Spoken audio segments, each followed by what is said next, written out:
ಕುಂದಾನಗರಿ ಬೆಳಗಾವಿಯಲ್ಲಿ ಮೀಸಲಾತಿ ಕಿಚ್ಚು ಜೋರಾಗ್ತಾ ಇದೆ. ಸಿಎಂ ಸಿದ್ದರಾಮಯ್ಯ ಕ್ಷಮೆಗೆ ಆಗ್ರಹಿಸಿ ಮತ್ತೊಂದು ಸುತ್ತಿನ ಹೋರಾಟಕ್ಕೆ ಸಿದ್ಧರಾಗ್ತಾ ಇದ್ದಾರೆ. ಬೆಳಗ್ಗೆ 10 ಗಂಟೆಯಿಂದ ಸಂಜೆ 5 ಗಂಟೆಯವರೆಗೆ ಡಿಸಿ ಕಚೇರಿ ಮುಂಭಾಗ ಹೋರಾಟಕ್ಕೆ ಅಣಿಯಾಗ್ತಾ ಇದ್ದಾರೆ. ಜಯ ಮೃತ್ಯುಂಜಯ ಶ್ರೀಗಳ ನೇತೃತ್ವದಲ್ಲಿ ನೋಡಿ, ಒಂದು ಕಡೆ ಉತ್ತರ ಕರ್ನಾಟಕ ಭಾಗದ ವಿಚಾರಗಳು ಚರ್ಚೆ ಆಗಬೇಕು ಅಂತ, ಇತ್ತ ಮೀಸಲಾತಿ ವಿಚಾರಣೆ ಇನ್ನೂ ತಣ್ಣಗಾಗೋ ಯಾವ ಲಕ್ಷಣನೂ ಕಾಣಿಸ್ತಾ ಇಲ್ಲ. ಮತ್ತವ್ರ ಹೋರಾಟ ಮತ್ತೆ ಮುತ್ತಿಗೆ, ಮತ್ತದೇ ವಿಚಾರಗಳು ಮುಂದುವರೆದು ಬಿಡತ್ತಾ? ಸಿಎಂ ಸಿದ್ದರಾಮಯ್ಯನವರು ಅವರ ಸರ್ಕಾರ ಕ್ಷಮೆ ಕೇಳಬೇಕು ಸಮುದಾಯವನ್ನ, ಇದು ಅವರ ಆಗ್ರಹ ಆಗಿದೆ. ಸೊ ಇವತ್ತು ಡಿಸಿ ಕಚೇರಿಯ ಮುಂದೆ ಪ್ರತಿಭಟನೆಗೂ ಕೂಡ ಸಿದ್ಧತೆ ಮಾಡ್ಕೊಂಡಿದ್ದಾರೆ. ಬಸವರಾಜ್ ಹೇಳ್ತಾ ಇದ್ರಿ, ಇವತ್ತು ಏನು ಉತ್ತರ ಕರ್ನಾಟಕ ಭಾಗದ ವಿಚಾರಗಳು ಚರ್ಚೆ ಆಗುತ್ತೆ, ಒಂದಷ್ಟು ನಿಲುವಳಿಗಳು ಕೂಡ ಈಗಾಗಲೇ ಮಂಡನೆಗೆ ಸಿದ್ಧತೆ ಮಾಡ್ಕೊಂಡಿದೆ ಆಡಳಿತ ವಿಪಕ್ಷ ಅಂತ. ಇನ್ನೊಂದು ಕಡೆ ಮೀಸಲಾತಿ ವಿಚಾರದ ಕಿಚ್ಚು ತಣ್ಣಗಾದಂತೆ ಕಾಣಿಸ್ತಾ ಇಲ್ಲ. ಇಲ್ಲಿ ಒಂದ್ ಕಡೆ ನೀನ್ ಕೊಡೆ ನಾ ಬಿಡೆ ಅನ್ನೋ ತರ ಹೋರಾಟ ಆಗ್ತಾ ಇದ್ರೆ, ಸರ್ಕಾರ ಈ ಪಂಚಮಸಾಲಿಗಳ ಮಧ್ಯೆ ಏನೋ ಒಂದ್ ದೊಡ್ಡ ಬಿರುಕು ಮೂಡ್ದಂತೆ ಕಾಣಿಸ್ತಾ ಇದೆ. ಇಲ್ಲಿ ಅವ್ರ ಏನು ಸಿದ್ದರಾಮಯ್ಯನವರು ಅವ್ರ ಸರ್ಕಾರ ಕ್ಷಮೆ ಕೇಳೋವರೆಗೂ ನಾವು ಹೋರಾಟವನ್ನ ಕೈ ಬಿಡಲ್ಲ ಅಂತ ಜಯ ಮೃತ್ಯುಂಜಯ ಶ್ರೀಗಳು ಹೇಳ್ತಿರೋದು. ಇವತ್ತು ಯಾವ ರೀತಿ ಹೋರಾಟಕ್ಕೆ ಸಿದ್ಧತೆ ಮಾಡ್ಕೊಂಡಿದ್ದಾರೆ ಅಂತ? ಪವಿತ್ರ, ಒಂದ್ ಕಡೆ ಪಂಚಮಸಾಲಿ ಸಮುದಾಯಕ್ಕೆ 2A ಮೀಸಲಾತಿ ಕಲ್ಪಿಸಿಕೊಡ್ಬೇಕು ಅನ್ನುವಂತ ನಿಟ್ಟಿನಲ್ಲಿ ಪಂಚಮಸಾಲಿ ಸಮುದಾಯದ ಪ್ರಮುಖ ನಾಯಕರಾಗಿರ್ಬೋದು ಬಸವನಗೌಡ ಪಾಟೀಲ್ ಯತ್ನಾಳ್ ಆಗಿರ್ಬೋದು, ಅರವಿಂದ್ ಬೆಲ್ಲದ್ ಆಗಿರ್ಬೋದು, ಈರಣ್ಣ ಕಡಾಡಿ ಆಗಿರ್ಬೋದು, ಸಾಕಷ್ಟು ನಾಯಕರು ಪ್ರತಿಭಟನೆ ಮುಂದಾಗಿದ್ರು.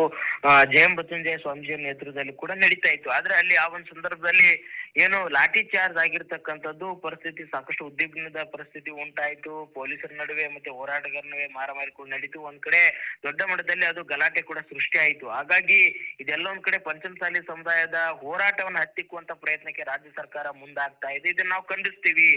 ಇದೇ ರೀತಿಯಾಗಿರ್ತಕ್ಕಂಥದ್ದಾದ್ರೆ ಮುಂದಿನ ಚುನಾವಣೆಗಳಲ್ಲಿ ನಾವು ಪ್ರತಿ ಹಳ್ಳಿಗೆ ಹೋಗಿ ಈ ಸರ್ಕಾರವನ್ನ ಕಿತ್ತು ಹಾಕುವಂತ ಪ್ರಯತ್ನಕ್ಕೂ ಕೂಡ ನಾವು ಮುಂದಾಗ್ತೇವೆ ಅನ್ನುವಂತ ಎಚ್ಚರಿಕೆಯನ್ನು ಕೂಡ ಪಂಚಮಸಾಲಿ ಸಮುದಾಯದ ಪ್ರಮುಖ ಸ್ವಾಮೀಜಿಗಳಾದಂತ ಜಯ ಮೃತ್ಯುಂಜಯ ಸ್ವಾಮೀಜಿ ಅವರು ಸರ್ಕಾರಕ್ಕೆ ಎಚ್ಚರಿಕೆ ಕೊಟ್ಟಿದ್ರು. ಅಂದ್ರೆ ಏನ್ ಲಾಠಿ ಚಾರ್ಜ್ ಆಗಿತ್ತು ಅದು ಖಂಡನೀಯ. ಹಾಗಾಗಿ ಸಮುದಾಯದಕ್ಕೆ ಇವರು ರಾಜ್ಯ ಸರ್ಕಾರ ಕ್ಷಮೆ ಕೇಳಬೇಕು ಅನ್ನುವಂತ ನಿಟ್ಟಿನಲ್ಲಿ ಕೂಡ ಆಗ್ರಹವನ್ನು ಕೂಡ ಪಡಿಸ್ತಾ ಇದ್ದಾರೆ. ಆದ್ರೆ ಇದನ್ನ ರಾಜ್ಯ ಸರ್ಕಾರದ ನಾಯಕರು ಇದನ್ನ ಒಪ್ತಾ ಇಲ್ಲ. ಒಂದ್ ಕಡೆ ಸಿಎಂ ಸಿದ್ದರಾಮಯ್ಯನವರು ಕಾನೂನು ಸುವ್ಯವಸ್ಥೆ ಒಂದು ದೃಷ್ಟಿಯಿಂದ ಒಂದ್ ಕಡೆ ಎಲ್ಲವೂ ಕೂಡ ನಮ್ ಕಡೆ ಎವಿಡೆನ್ಸ್ ಇದಾವೆ, ಹಾಗಾಗಿ ಅವರು ಲಾಠಿ ಚಾರ್ಜ್ ಮಾಡಿದ್ದಾರೆ, ಇದರಲ್ಲಿ ಯಾವುದೇ ರೀತಿ ತಪ್ಪಿಲ್ಲ ಅನ್ನುವಂತ ರೀತಿಯಲ್ಲಿ ಸಿಎಂ ಸಿದ್ದರಾಮಯ್ಯವರು ಹೇಳ್ತಿದ್ದಾರೆ. ಇತ್ತ ಗೃಹ ಸಚಿವರಾಗಿರ್ತಕ್ಕಂಥ ಪರಮೇಶ್ವರ್ ಹೇಳ್ತಾ ಇದ್ದಾರೆ.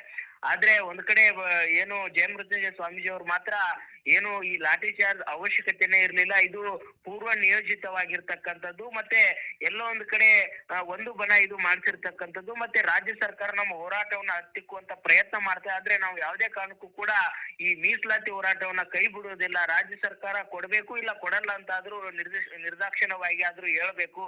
ನಾವು ಮುಂದಿನ ಯಾವ ರೀತಿಯಾಗಿ ನಮ್ಗೆ ತೆಗೆದುಕೊಳ್ಬೇಕು ಮೀಸಲಾತಿ ಅನ್ನೋದು ಎಲ್ಲವೂ ಕೂಡ ಗೊತ್ತು ಅನ್ನುವಂತ ಬಿಗಿಪಟ್ಟನ್ನು ಹಿಡಿದಿರ್ತಕ್ಕಂಥದ್ದು. ಹಾಗಾಗಿ ಇವತ್ತು ಏನು ಬೆಳಗಾವಿ ಡಿಸಿ ಕಚೇರಿಯ ಮುಂದೆ ಪ್ರತಿಭಟನೆಗೆ ಮುಂದಾಗಿರ್ತಕ್ಕಂಥದ್ದು. ಅಂದ್ರೆ ರಾಜ್ಯ ಸರ್ಕಾರ ಪಂಚಮಸಾಲಿ ಸಮುದಾಯಕ್ಕೆ ಒಂದು ಕ್ಷಮೆ ಕೇಳಬೇಕು ಅನ್ನುವಂತ ಬಿಗಿಪಟ್ಟು ಹಿಡಿದಿರ್ತಕ್ಕಂಥದ್ದು. ಹಾಗಾಗಿ ರಾಜ್ಯ ಸರ್ಕಾರ ಇದನ್ನ ಯಾವ ರೀತಿ ತೆಗೆದುಕೊಳ್ಳುತ್ತೆ, ಅವ್ರನ್ನ ಸಮಾಧಾನ ಪಡಿಸುವಂತ ಕೆಲಸವನ್ನ ಮಾಡುತ್ತೆ, ಅವರದೇ ಸಮುದಾಯದ ನಾಯಕರನ್ನು ಕಳಿಸಿಕೊಡ್ತಾರೆ ರಾಜ್ಯ ಸರ್ಕಾರ, ಅಥವಾ ಸಿಎಂ ಸಿದ್ದರಾಮಯ್ಯ ಏನಾದ್ರೂ ಜಯ ಮೃತ್ಯುಂಜಯ ಸ್ವಾಮೀಜಿ ಅವ್ರನ್ನ ಕರೆಸಿ ಮಾತನಾಡುವಂತ ಪ್ರಯತ್ನಕ್ಕೆ ಮುಂದಾಗ್ತಾರ ಅನ್ನುವಂಥದ್ದು ಕಾದ್ ನೋಡ್ಬೇಕಾಗಿದೆ. ಪವಿತ್ರ, ಥ್ಯಾಂಕ್ ಯು ಬಸವರಾಜ್ ಮಾಹಿತಿಗಾಗಿ. ಸೊ ಒಟ್ಟಾರೆ ಉತ್ತರ ಕರ್ನಾಟಕದ ಭಾಗದ ವಿಚಾರಗಳ ಚರ್ಚೆಗೆ ಸಿದ್ಧತೆ ಒಂದು ಕಡೆ, ನಿಲುವಳಿಯನ್ನ ಮಂಡನೆ ಮಾಡಬೇಕು ಅಂತ ತಯಾರು ಮಾಡ್ಕೊಂಡಿದ್ರೆ, ಇತ್ತ ಬೆಳಗ್ಗೆ 10 ಗಂಟೆಯಿಂದ ಸಂಜೆ 5 ಗಂಟೆವರೆಗೂ ಡಿಸಿ ಕಚೇರಿ ಮುಂದೆ ನಾವು ಪ್ರತಿಭಟನೆಯನ್ನ ಮಾಡ್ತೀವಿ, ಎಲ್ಲ ಸಿದ್ಧತೆಗಳು ಕೂಡ ನಡೆದಿದೆ ಅಂತ ಹೇಳಿ ಜಯ ಮೃತ್ಯುಂಜಯ ಸ್ವಾಮೀಜಿಗಳ ನೇತೃತ್ವ ಕೂಡ ಸಿದ್ಧವಾಗಿದೆ. ಇನ್ನೊಂದು ಕಡೆ ಬಿಜೆಪಿ ಟಕ್ಕರ್ ಕೊಡ್ಬೇಕು ಅಂದ್ರೆ ಬಿಜೆಪಿ ಟಾಂಗ್ ಕೊಡೋದಕ್ಕೂ ಕೂಡ ಕೈಪಡೆ ಸಿದ್ಧತೆಯನ್ನ ಮಾಡ್ಕೊಂಡಿದೆ. ಸೊ ಏನಾಗುತ್ತೆ 5ನೇ ದಿನದ ಅಧಿವೇಶನ ಇವತ್ತು ಕಾದ್ ನೋಡ್ಬೇಕು. ಮೀಸಲಾತಿ ಕಿಚ್ಚು ಹೆಚ್ಚಾಗತ್ತಾ, ಉತ್ತರ ಕರ್ನಾಟಕ ಭಾಗದ ವಿಚಾರಗಳಿಗೆ ಎಲ್ಲೆಲ್ಲೋ ಸ್ಪೇಸ್ ಕೊಡ್ತಾರಾ, ಏನ್ ಆಗತ್ತೆ ಅಂತ ಕಾದ್ ನೋಡೋಣ. ಇನ್ನೇನು 11 ಗಂಟೆ ಅಷ್ಟೊತ್ತಿಗೆ ಸದನ ಆರಂಭವಾಗುತ್ತೆ. ಸೊ ಸದನದಲ್ಲಿ ಏನೆಲ್ಲ ವಿಚಾರ